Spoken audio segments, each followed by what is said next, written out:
Goeiedag, baie welkom by Joy radiostasie. My naam is Jaco Pieter en vandag by Ontsluit die Woord gaan ons gesels oor eenvoud. En die tema van vandag se gesprek is doen meer met minder. En die rede hoekom ek dit sê, ek weet nie van jou nie, maar ek kan so vinnig in te veel dinge betrokke raak. Ek kan so vinnig in te veel dinge vasgevang raak en later besef jy nie meer hoe besig jy eintlik regtig is nie. Maar die rede daarvoor is natuurlik dat 'n mens soveel dinge gelyktydig doen.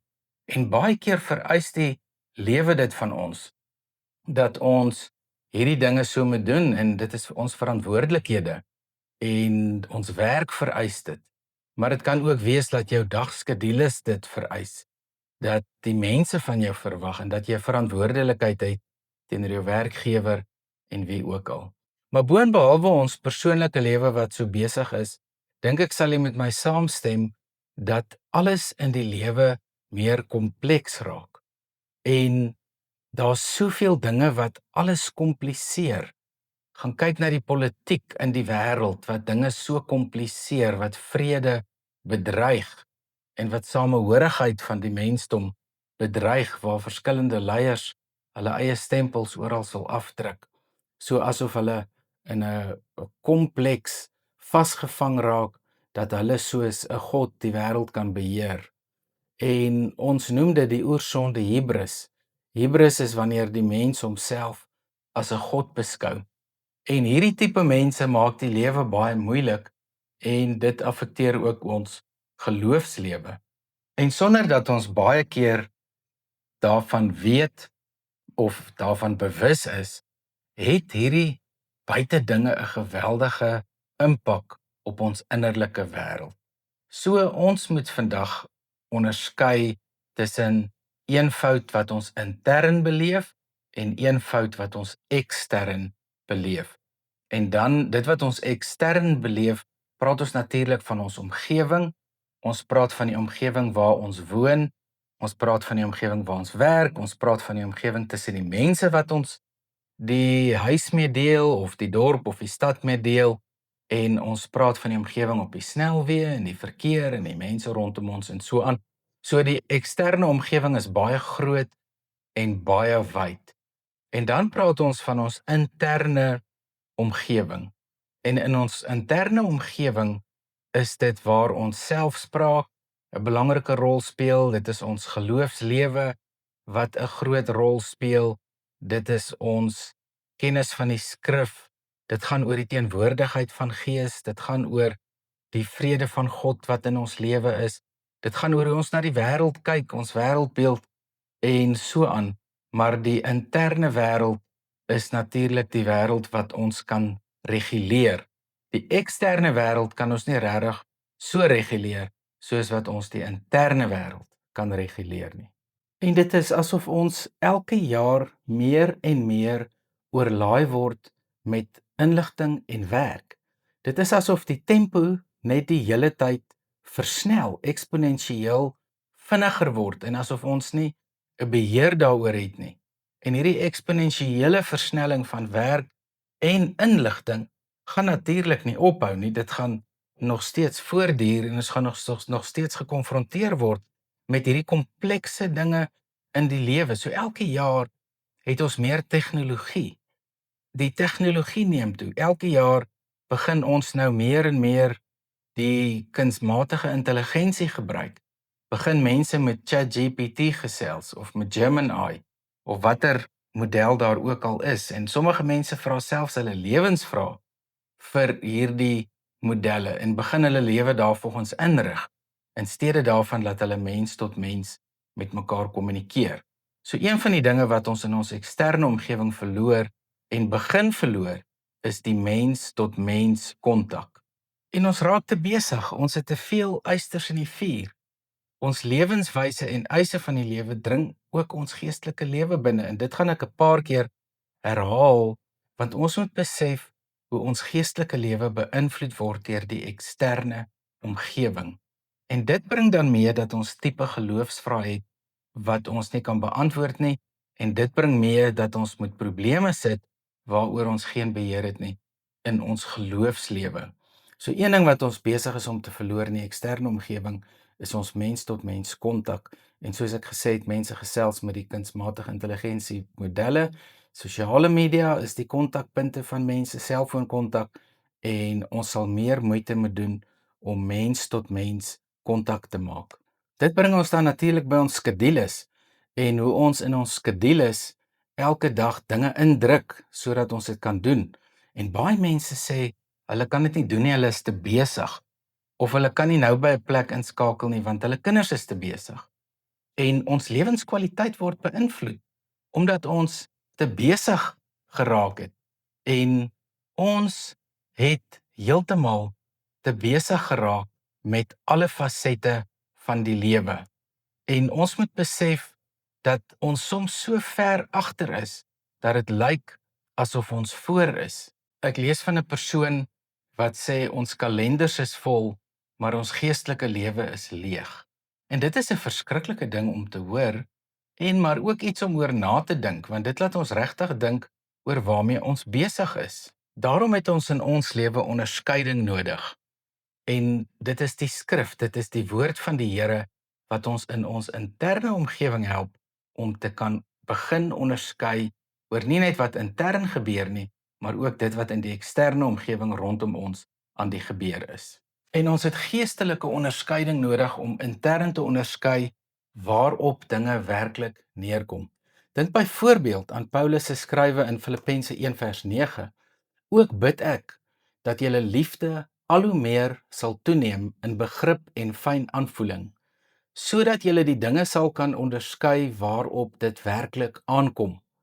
Dan sal julle op die dag wanneer Christus kom onberispelik en sonder blaam wees. En deur Jesus Christus sal julle geheel en al in die regte verhouding met God wees tot sy eer. En in hierdie gebed van Paulus hoor ons sy pleit, sy bekommernis, maar ook die fokus en ook die leer wat hy vir hulle wil gee, deur vir hulle te sê dat hulle moet leer om te onderskei. En ons weet dat Paulus hier spesifiek praat daarvan dat hulle op die punt sal kan kom om Jesus se gesindheid in hulle lewe werkbaar en sigbaar en prakties te maak. En dit is wanneer ons met hierdie geestelike onderskeiding lewe, dat ons ook kan dink aan 1 Korintiërs 2, waar Paulus baie duidelik stel hoe belangrik dit is dat ons geestelik moet onderskei. Maar nie net dit nie, waar hy leer dat onderskeiding op 'n geestelike vlak plaasvind. Daarom kan ons die eksterne omgewing met ons innerlike omgewing evalueer. Kan ons vanuit ons interne omgewing onderskei wat in die eksterne omgewing aan die gang is. En wanneer ons hierdie onderskeiding het, hierdie geestelike onderskeiding, kan ons die woord van die Here hieroor raadpleeg om antwoorde te bekom.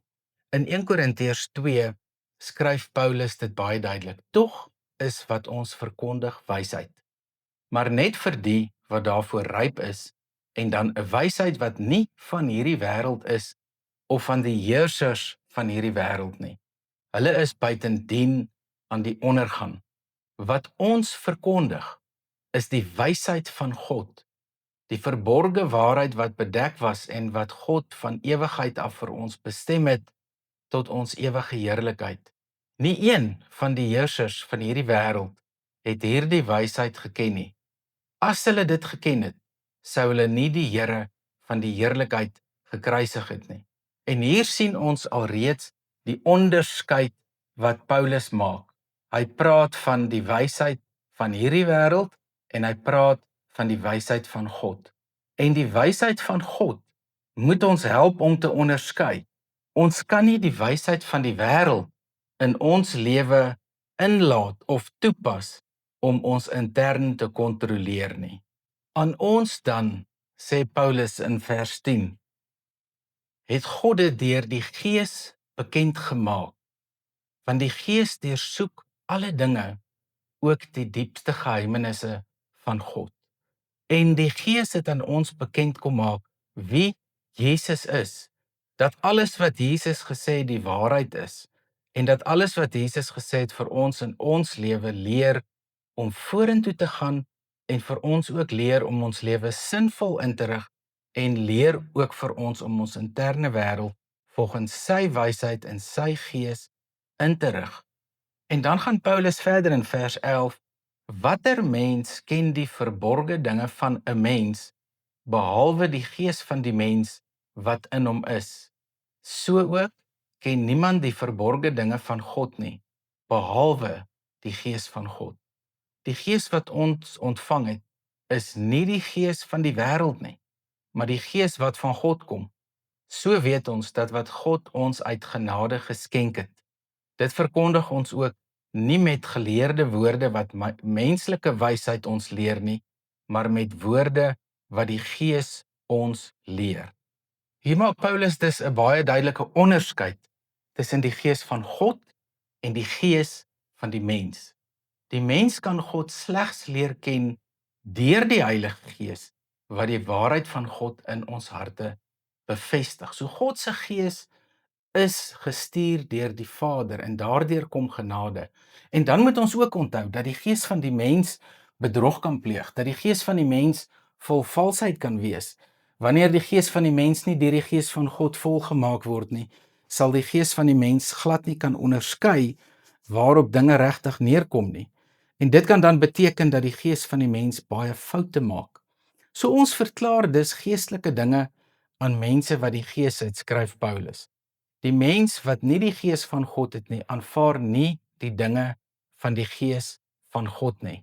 Vir hom en haar is dit onsin. Hy kan dit ook nie verstaan nie, omdat dit geestelik beoordeel moet word.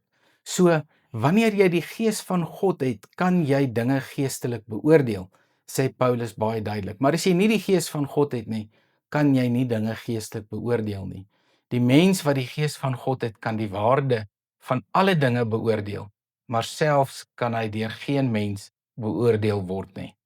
Dit bring ons dan by die volgende belangrike punt oor eenvoud wat handel oor geestelike eenvoud. Geestelike eenvoud is natuurlik wanneer ons deur die werking van die Gees inspirasie en perspektief in ons lewe ontvang.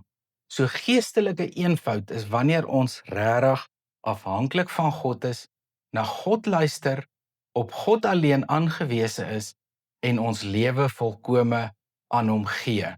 Dan kan ons 'n lewe van geestelike eenvoud begin lewe. Maar solank as wat ons dit nog kompleks maak, gaan ons sukkel om die volheid van God in ons lewe te beleef en gaan ons die lewe kompleks ervaar. En dit is dan belangrik dat ons moet besef wat verantwoordelikheid in hierdie opsig beteken. Want die geloofslewe bring natuurlik verantwoordelikheid. Die geloofslewe is meer as net nog 'n verantwoordelikheid. Die geloofslewe skep in ons lewe verantwoordelikheid.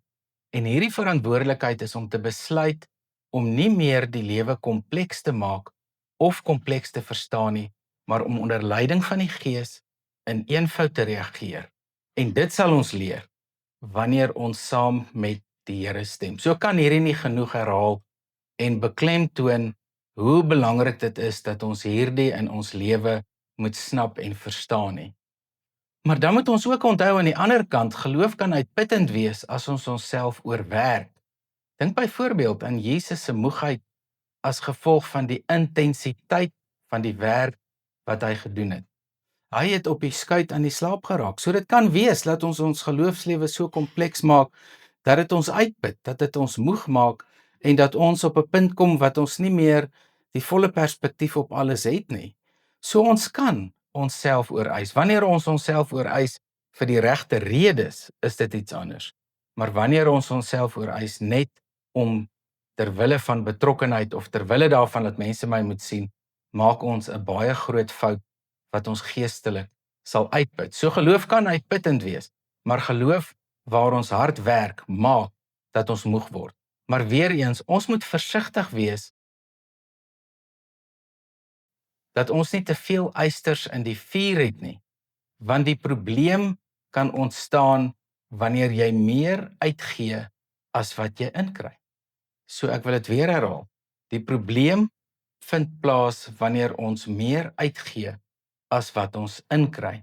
So eenvoud in jou geloofslewe begin wanneer jy verstaan wat in Psalm 1 plaasvind. En wanneer ons gaan kyk hoe dit plaasvind, gaan ons ook sien hoe dit verduidelik word. En wanneer ons gaan kyk na die verduideliking in Psalm 1, gaan ons definitief raak sien hoe belangrik dit is om in eenvoud jou geloof te beoefen. Luister mooi na Psalm 1. Dit gaan goed met die mens wat in die woord van die Here sy en haar vreugde vind. Dit dag en nag oordink. Hy of sy is soos 'n boom wat by waterstrome geplant is, wat op die regte tyd vrugte dra. Psalm 1 vers 2 tot 3. Dit gaan goed met die mens wat in die woord van die Here sy vreugde vind.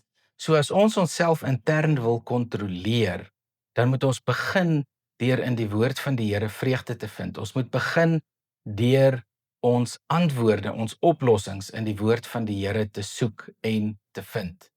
Ons wil almal hê dat dit met ons moet goed gaan. Ons wil almal hê dat dinge rondom ons goed moet wees. Ons wil graag in ons lewe beleef dat dinge goed gaan, dat dit met ons op alle vlakke van ons lewe gebalanseerd is en goed gaan en dat ons in alle vlakke sekuriteit het. Maar wat ons hier vra, want wil jy hê dat dit met jou goed moet gaan, is 'n vraag wat jy moet besef reeds beantwoord is deur Jesus toe jy hom aangeneem het. Besef jy is reeds geplant in die teenwoordigheid van God, want Christus is in jou en jy is in Christus. So jy behoort aan die Here en omdat jy aan hom behoort, is hy die een wat vir jou sorg, is hy die een wat na jou kyk. So jy moet besef dat jy geplant is in die teenwoordigheid van God. Jy is in Christus en Christus is in jou. En dit moet jy onthou. As jy eenvoud soek, moet jy God se woord oordink. Want eenvoud begin met die nadenke oor God se woord. En dit is vir ons so belangrik om te verstaan. Want dit is wanneer ons nadink oor God se woord wat dinge vir ons sin maak, wat ons antwoorde kry, wat ons oplossings op dinge vind en dat ons bemoediging van die Here ervaar, dat ons wysheid kry oor hoe ons moet optree, wysheid kry hoe ons moet reageer. So eenvoud in die lewe begin met nadenke oor God se woord. En dit word dan natuurlik veronderstel dat jy 'n kind van God is, dat jy aan hom behoort en dat hy jou verlosser is. So nadenke oor God se woord gee nuwe krag en inspirasie. En dink net aan al die teksgedeeltes waarin jy in jou lewe oor nagedink het. Dit wat jy al gehoor het in preke. Hoeveel insigte en wysheid jy al uit God se woord ontvang het. En hoe jy dan ook in die situasie waarin jy jouself tans bevind, moet nadink oor God se woord. Ek ken nie jou persoonlike situasie of jou posisie nie. Miskien is jy deur jou gesondheid benadeel. Miskien is jou liggaam nie meer wat dit altyd was nie. Miskien sit jy in 'n situasie waar jy als verloor het, of waar jy kronies siek is, of waar jy met kroniese konflik sit, of in 'n moeilike situasie by die huis of die werk, of wat dit ook al is. Ek weet nie waarin jy jouself bevind nie. Maar ek wil vandag vir jou uitnooi om deur die woord van die Here te soek na antwoorde, deur afhanklik te wees van die Heilige Gees te gaan soek na oplossings. Een van die oplossings wat ons reg deur die Ou Testament kry, veral in die Psalms, is dat die skrywers die hele tyd sê, ek verlang daarna om in u teenwoordigheid te wees. Ek wil in die huis wees. Met ander woorde, ek wil u beleef, ek wil u teenwoordigheid ervaar. En wanneer ons oor God se woord nadink, wanneer ons regtig stil raak, en ek bedoel regtig stil raak en luister, regtig luister, dan begin ons gedagtes stadiger werk. Dan begin ons emosies wat opgekrop het, begin dan minder word. Begin dan om 'n kleiner impak op ons lewe uit te oefen. So nadenke oor God se woord gee nuwe krag en inspirasie en dit is om soos 'n boom by 'n waterbron te wees. Dis om soos 'n boom by 'n waterbron te lewe en wat natuurlik in ons lewe vir ons die lewe gee. Want nadenke oor God se woord bring ons by die eenvoud van die lewe. Dit maak die geraas van die wêreld stil. En wanneer ons geloof in eenvoud lewe, kom ons terug na die belangrike punt toe dat ons vrugte moet dra. Jesus sê 'n boom word aan sy vrugte geken. En wanneer ons in eenvoud leef, kan ons seker maak dat ons aan ons vrugte geken word. Dat ons nie geken word aan ons vleeslike lewe nie, maar dat ons geken word in ons geestelike lewe, omdat ons die vermoë deur die Heilige Gees ontvang het om geestelik te onderskei. So iemand anderster skryf ook weer 'n baie reguit stelling wat uitdagend is. En hy skryf: voordat jy jou geestelike lewe wil verryk, moet jy eers seker maak dat jy een het. Maak seker dat jy in 'n verhouding met die Here lewe.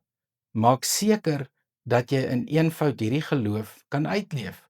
En as voorbeeld hiervan kan ons dink aan die gelykenis van die Fariseer en die tollenaar in Lukas 18 vers 9 tot 14.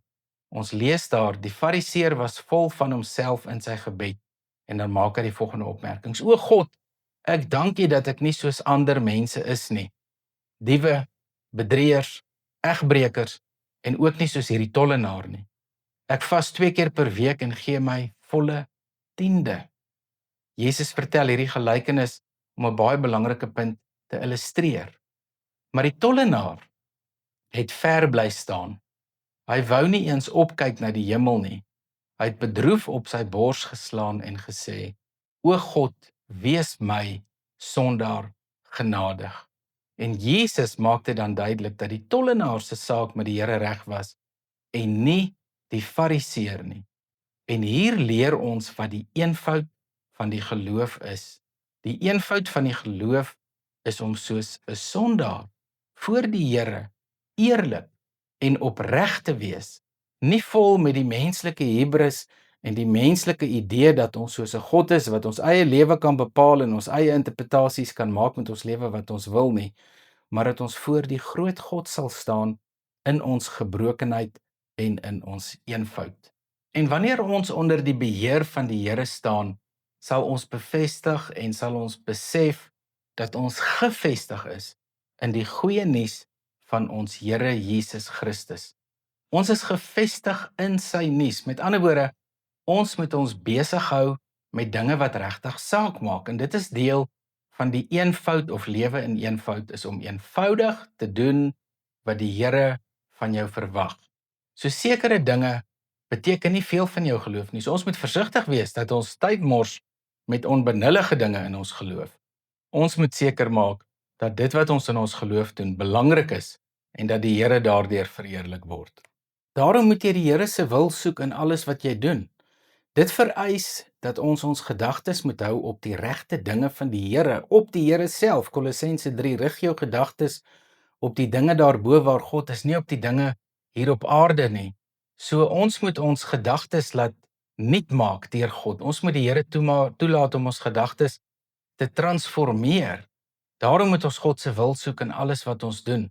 Die Engelse kommentaar skryf dit as volg: Don't be deceived by a complex spirituality that gives the appearance of wisdom and knowledge, and don't become entangled in any spiritual practices that sound good, but incline your mind and heart away from the things above. So onthou, alles gaan oor die Here. En ons moet ook ons wil en ons vrye wil moet ons oorlaat aan die Here. En ons moet ons fokus en ons perspektief reghou.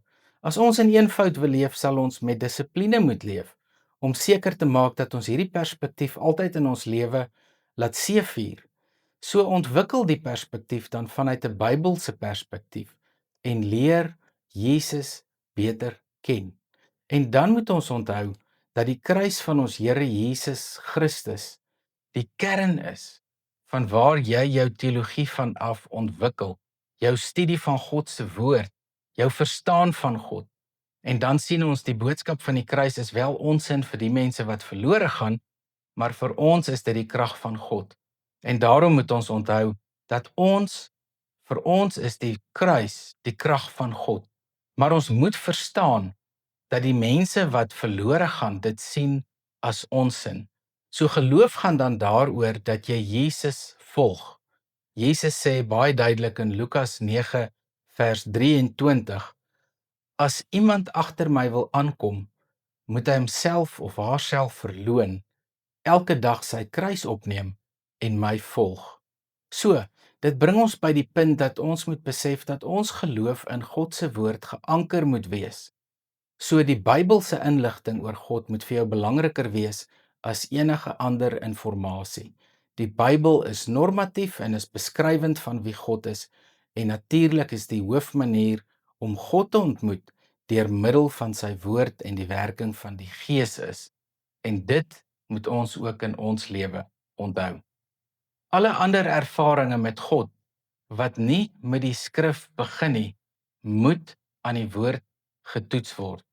As ons iets van die Here ervaar, sal dit deur die Bybel bevestig word. Die Here gaan nie met ons praat as hy dit nie deur sy woord in ons lewe bevestig nie.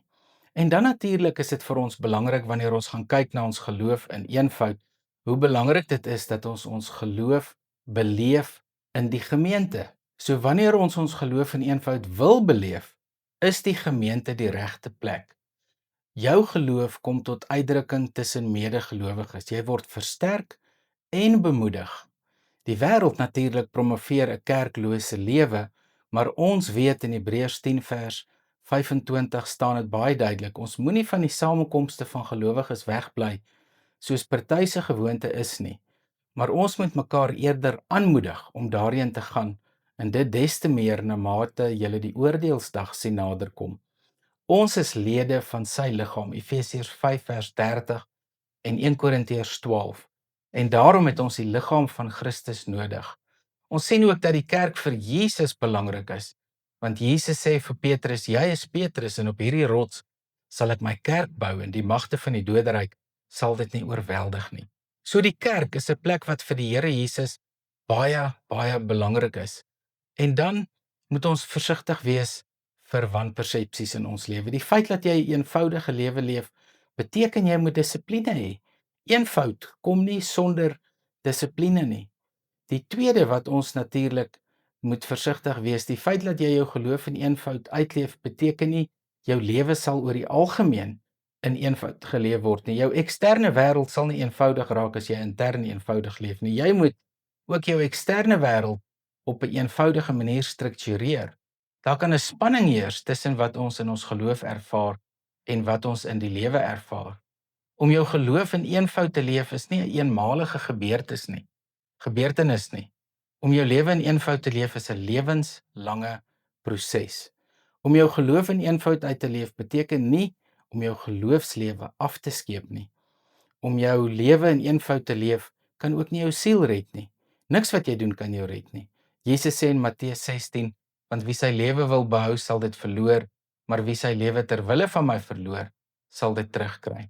So kom ons gaan lewe in ons interne en eksterne wêrelde eenvoudig.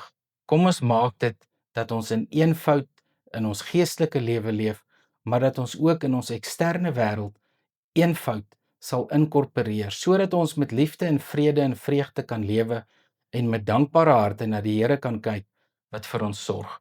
Mag die genade van ons Here Jesus Christus by jou wees. Kom ons bid saam. Here, ons wil U loof, ons wil U prys.